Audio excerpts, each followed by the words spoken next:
You've tried different diets. So we talked about the high carbs, the low carbs.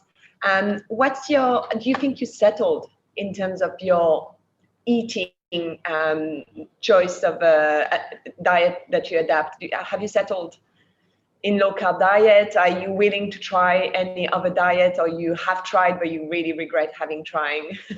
What's your feedback on Well, this? I regret a lot of things that I ate over the years, Karelle, but no, I mean, I'm totally mad about the science, and I like looking at the science with all the different platforms from aging and health, and what we're putting in our system and how it affects us. At that moment, we're looking at blood glucose or insulin levels and postprandial levels after you eat. What happens, and GI distress and gas and belching and on and on and on. So. When people talk about, oh, this is just a fad diet, no, it's not. I mean, the people that were looking at nutritional ketosis were doing it over 100 years ago, and there's people that had talked about eliminating starchy food and sugars and refined carbohydrates well before this last decade, or what we see in the mainstream media in the last 3 or 4 or 5 years. So it's been around. It's been difficult for the scientists to get the opportunity, like the mainstream ones that have been certainly misled, but they're highly promoted by big pharma and the ag business here, certainly in the States, and that's across the world as well. So no, I'm not going to change. I'm a big advocate of low carb, high fat, or keto, and I like talking about it endlessly.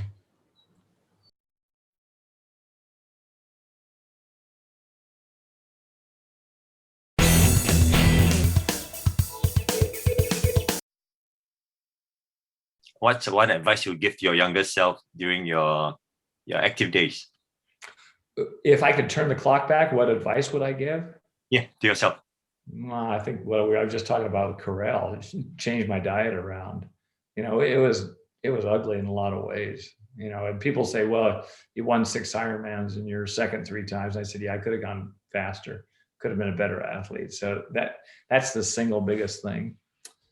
And I think we look at a lot of other components of performance, and nutrition is a big one, and not being a young guy anymore, it's something that has become even more prevalent with me. But I advise all different age athletes, and I see a lot of athletes that look good in their skinny jeans, but inside their physiology they're a mess. So the first thing really is to have a full blood panel done and see what your inflammatory markers are. I think a lot of athletes don't do that, and we're all different. So we metabolize food differently, we process it differently. And you can look at a carbohydrate driven person and they could be beautiful. So we're not all the same, and there's not a steadfast blanket that we can put around everyone and say, oh, you have to do this because you're going to have the same symptoms as your buddy over here who has metabolic syndrome is going to have type 2 diabetes. That's a real misstatement.